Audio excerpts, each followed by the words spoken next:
people, they're detached, and that's a great word. They've been so broken up in their minds. They've been so detached. Religion has separated humanity.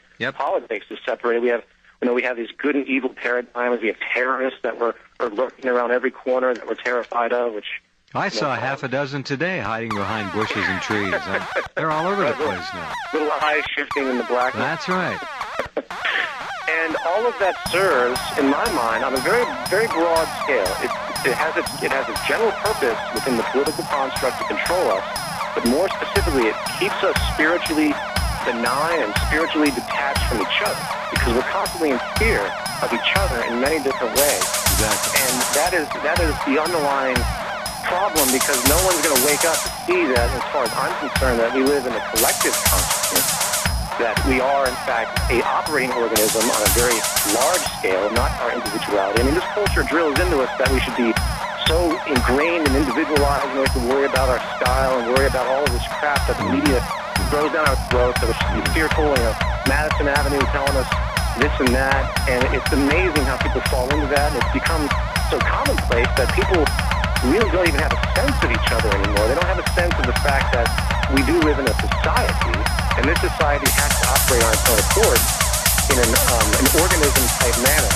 And then you can extrapolate that type of logic and see that the entire planet is an ecosystem with many different levels, and the interconnectivity is completely transparent.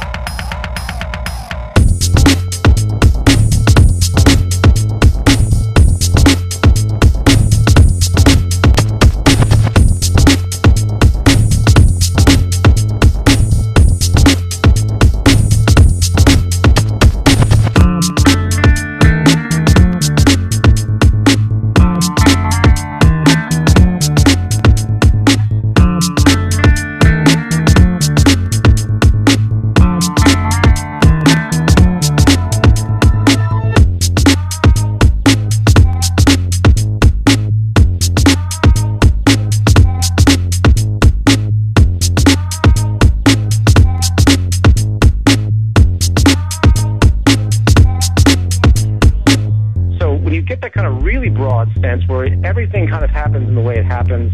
The only caveat to the way things happen versus the way they shouldn't happen is that people become so indoctrinated to kind of move against the grain. And I think human beings are the only species that can really do that. We're the only species that can pretty much disturb our own development. And I think that's good.